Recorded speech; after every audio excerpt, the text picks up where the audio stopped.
Good morning प्यारे विद्यार्थियों। आज हम गायत्री के इस यूट्यूब चैनल पे बी पार्ट थर्ड के अंतर्गत उपन्यास के बारे में पढ़ेंगे। उपन्यास का विकास कब हुआ, इस उपन्यास के विकास को हमने अध्ययन की दृष्टि से कितने भागों में बांटा, पहला उपन्यास किसे मानेंगे और पहला उपन्यासकार किसे मानेंगे, प्रारंभिक हमारे जो उपन्यास थे वह किस प्रकार के थे, उसमें धीरे धीरे बदलाव जो हैं कैसे आया, इन सब का अपन यहाँ विस्तार से वर्णन करेंगे। हमने जब इसको अध्ययन की दृष्टि से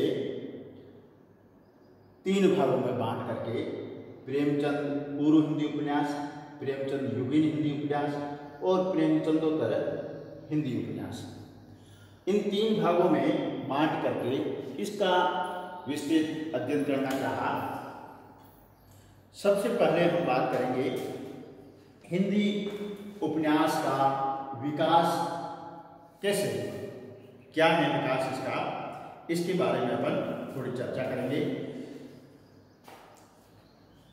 इस उपन्यास के विकास को हम सबसे पहले आधुनिक काल से जोड़ेंगे और यह गद्य विद्या जो है वह आधुनिक काल में ही विकसित हुई है।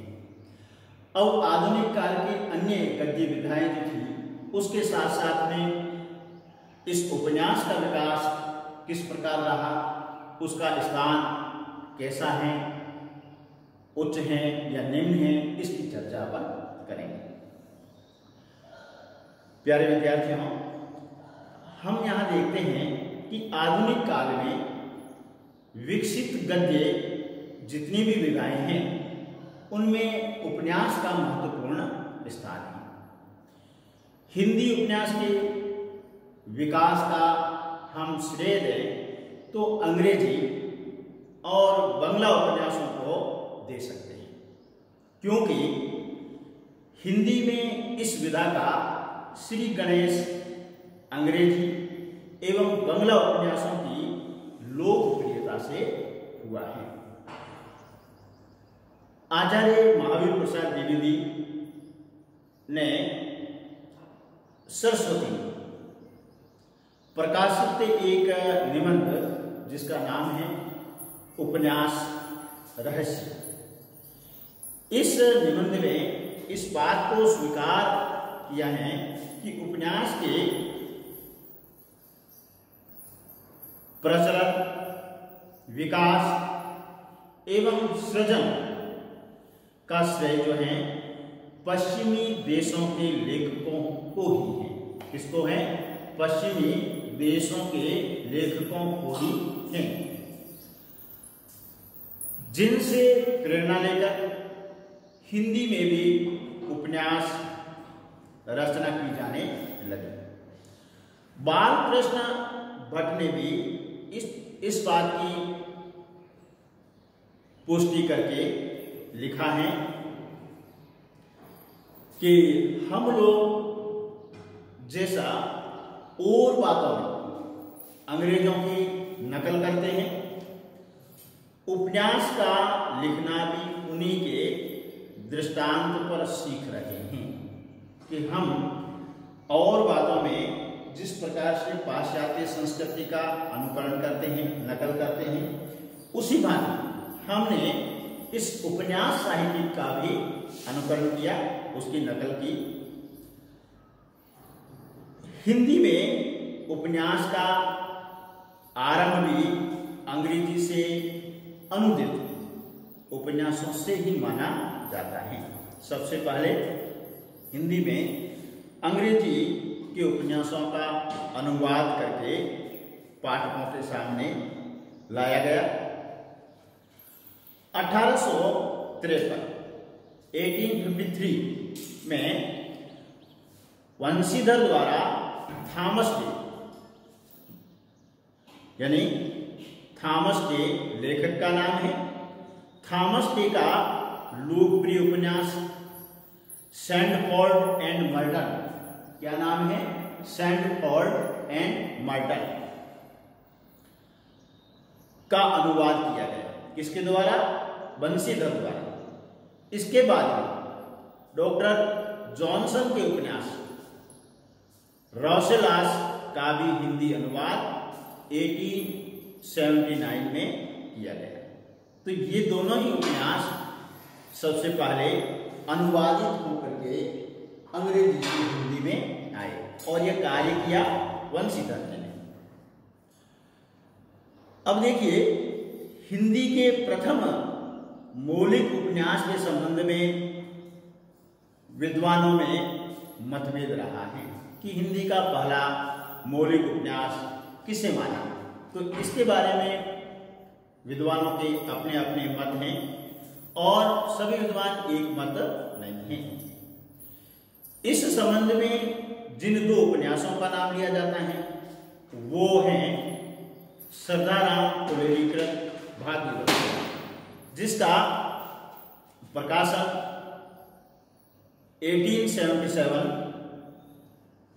में, और दूसरा है लाला श्रीनिवास दास कृत परीक्षा कृत, और उसका प्रकाशन हुआ है 1882।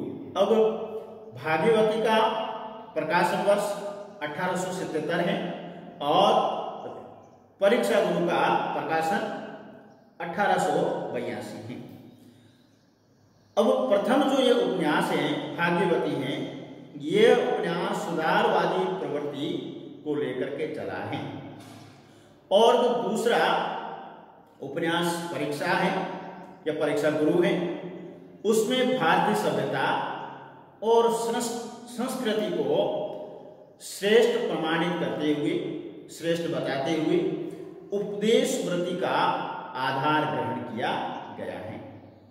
परीक्षा गुरु को ही अधिकांश विद्वान जो हैं हिंदी का पहला उपन्यास मानते हैं। अब देखिए, यहां तक अपन आ गए कि पहला उपन्यास कौन सा है, तो अधिकांश विद्वान किसके साथ में हैं? परीक्षा गुरु के साथ में हैं। तो हम कह सकते हैं कि परीक्षा गुरु जो है वह हिंदी का पहला उपन्यास है। अब यहां आने के बाद में अपन देखते हैं कि हिंदी उपन्यास के विकास क्रम का अध्ययन करने के लिए हम उसे 3 चरणों में विभक्त कर सकते हैं कि इसका विकास क्रम जो है वह किस प्रकार विभाजित करके और चरणबद्ध करके उसको व्यवस्थित तरीके से अध्ययन योग्य बनाया जाए।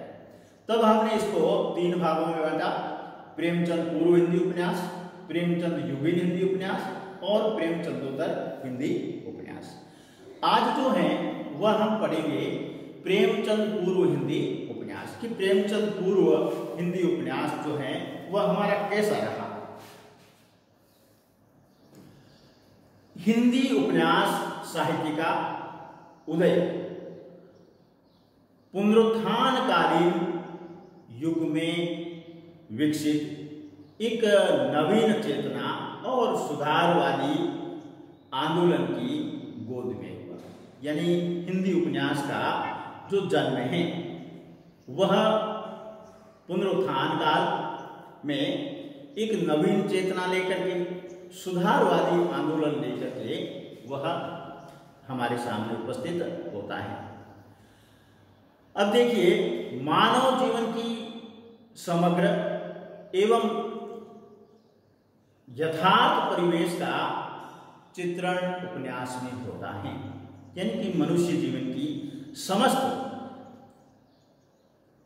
समग्रता, यानी वह क्या क्रियाकलाप करता है अपने जीवन में, उस समग्रता को पेश करता है और उसका परिवेश कैसा है, उस परिवेश को यह यथार्थ रूप में चित्रित करती है उपन्यास। उपन्यास मनोरंजन के साथ साथ जीवन की यथार्थता, उसको कटुता एवं भयंकरता से परिचित कराकर स्वस्थ दृष्टि देती है। उपदेश देना उपन्यास का काम है। प्रेमचंद पूर्व उपन्यास मनोरंजन, शिक्षा और आदर्श को लेकर के चला है। आचार्य शुक्ल ने सरदाराम फुलेरी के भाग्यवती उपन्यास को हिंदी का प्रथम उपन्यास माना है। किसने? आचार्य शुक्ल ने। फुलेरी जी समाज सुधारक थे। उपन्यास की नायिका भाग्यवती तथा अन्य पात्रों में समस्त आदर्श गुण दिखाई दिए हैं या दिखलाए गए हैं। सत्य और असत्य का द्वंद्व दिखाया गया है कि सत्य क्या है, असत्य क्या है, इसी द्वंद्व को दिखाया गया है। किसने? फुलेरी जी ने अपने उपन्यास भाग्यवती, और भाग्यवती को आचार्य शुक्ल ने प्रथम उपन्यास माना है। हिंदी का प्रथम मौलिक उपन्यास परीक्षा गुरु लाला श्रीनिवास दास ने 1882 में लिखा है। देखिए, यहाँ कंफ्यूज होने की बिल्कुल ही जरूरत नहीं है कि हिंदी का पहला उपन्यास कौन सा है? भाग्यवती। किसके अनुसार? आचार्य रामचंद्र शुक्ल के अनुसार। हिंदी का पहला मौलिक उपन्यास कौन सा है? परीक्षा गुरु। एक मौलिकता को याद रखना है, मौलिक उपन्यास तो है परीक्षा गुरु, और पहला उपन्यास है भाग्यवती। अब यहाँ 1882 में परीक्षा गुरु का प्रकाशन हो गया।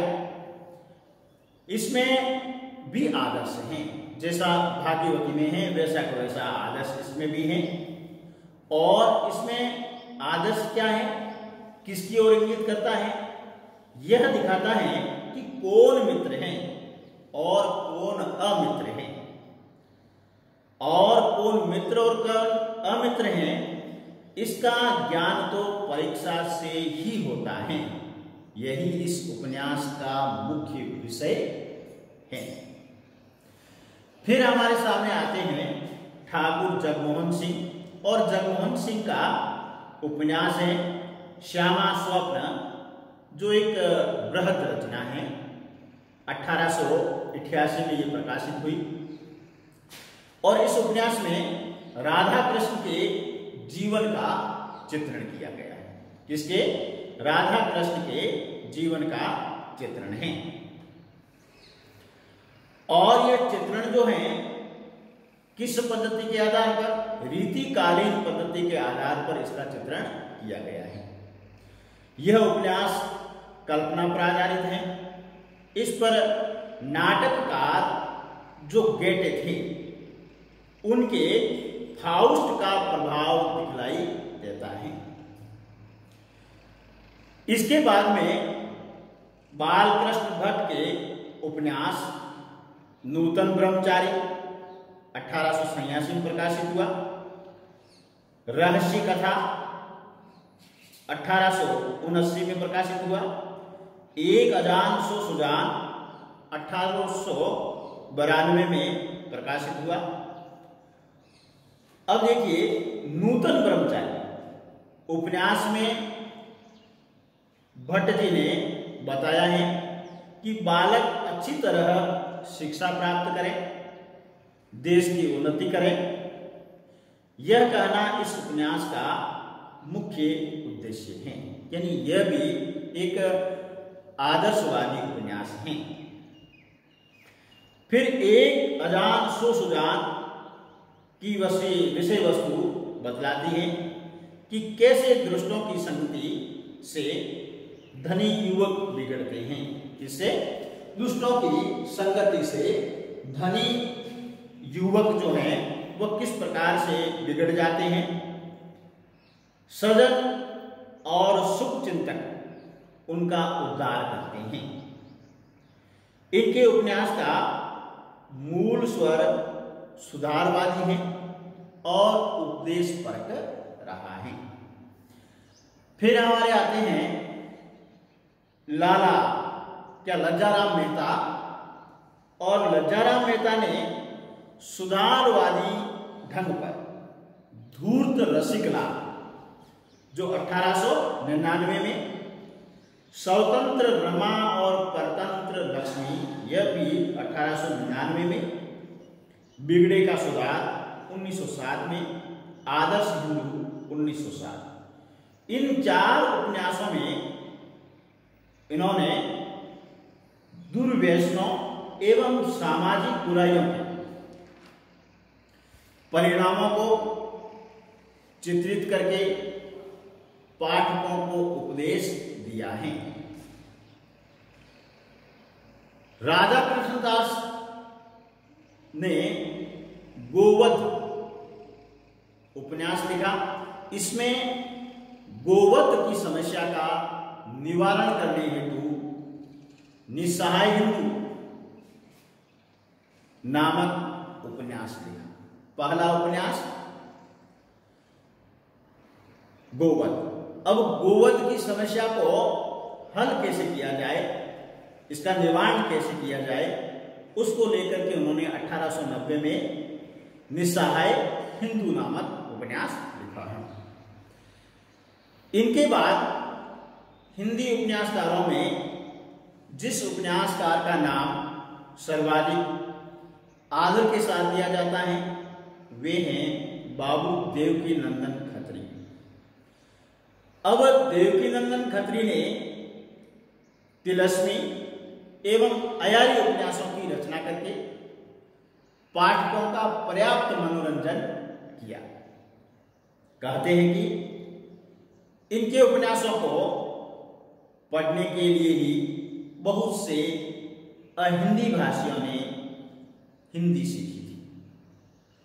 इनके प्रसिद्ध उपन्यास हैं चंद्रकांता जो 1882 में प्रकाशित हुआ, चंद्रकांता सतती जो 24 भाग में है, आज तक का सबसे बड़ा उपन्यास है, काजर की कोठरी, भूतनाथ, कुसुम कुमारी, नरेंद्र मोहिनी, वीरेंद्र वीर आदि इनके प्रसिद्ध उपन्यास कहे जा सकते हैं।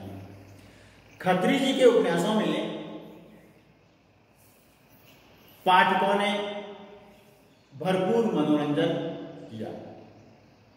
फिर हमारा अगला जो है उपन्यासकार वो आता है किशोरीलाल गोस्वामी। किशोरीलाल गोस्वामी सामाजिक, ऐतिहासिक और तिलस्मी 3 प्रकार के उपन्यासों की रचना करने वाले रचनाकार हैं। सामाजिक उपन्यासों में अंगूठी का नगीना, ऐतिहासिक उपन्यास में कनक कुसुम मस्तानी और तिलस्मी उपन्यासों में खूनी औरत के 7 खून, जिंदे की लाश आदि आते हैं। फिर हमारा अगला नाम आता है गोपाल राम गहमरी। ये अंग्रेजी के जासूसी उपन्यास लेखक जो ऑर्थर कानन डायल थे उनसे बेहद प्रभावित थे। इनके प्रमुख उपन्यास हम कह सकते हैं सरकटी लाश जो 1900 में प्रकाशित हुआ, जासूस की भूल 1901 में प्रकाशित हुआ, जासूस पर जासूसी 1904 में, गुप्त भेद 1913 में, जासूस की अयारी 1914 में प्रकाशित हुई। इन उपन्यासों में भी विशुद्ध मनोरंजन का ही कार्य हो रहा है। फिर आते हैं हमारे प्रताप नारायण मिश्र। अब प्रताप नारायण मिश्र ने बंकिम बाबू के, बंकिम चंद्र चट्टोपाध्याय, बंकिम बाबू के कुछ उपन्यासों का हिंदी में अनुवाद भी किया। इसके बाद में अयोध्या सिंह उपाध्याय, हरिओद के 2 मौलिक उपन्यास आते हैं, ठेठ हिंदी का ठाठ, अधखिलाफू। अब ठेठ हिंदी का ठाठ जो पहला उपन्यास है उसमें स्वर्णलता को आधार बना किए गए अनमेल विवाह के बुरे परिणाम चित्रित किए गए हैं। वहीं दूसरे उपन्यास अधखिला फूल में नारी जीवन की समस्या का अंकन है। इस प्रकार उनके दोनों ही उपन्यास सुधारवादी परंपरा के उपन्यास माने जाते हैं। अब देखिए, हम हिंदी उपन्यासों के जो प्रथम चरण में लिखे गए जो उक्त उपन्यासों का विवेचन करते हैं, तो प्रधानतः इन उपन्यासों का उद्देश्य मनोरंजन एवं समाज सुधार ही रहा है। इस काल में हिंदी उपन्यास ने अपना मार्ग तलाश लिया था। अब वह एक राजमार्ग पर पहुंच चुका था, जहां से आगे का रास्ता सीधा एवं सपाट था। इस काल में उपन्यास प्रधानतः सुधारवादी एवं उपदेशात्मक वृत्ति को लेकर लिखे गए, जिनका मूल उद्देश्य मनोरंजन करना था। प्यारे विद्यार्थियों, आज हम अपने उपन्यास का विकास और प्रेमचंद पूर्व हिंदी उपन्यास पढ़ लिए हैं। कल हम इसके आगे का टॉपिक लेंगे, प्रेमचंद युगीन उपन्यास। आप हमारे इस YouTube चैनल को सब्सक्राइब कीजिए, कमेंट कीजिए और लाइक कीजिए। आप इस चैनल को देखिए अवश्य और कमेंट अवश्य कीजिए। धन्यवाद।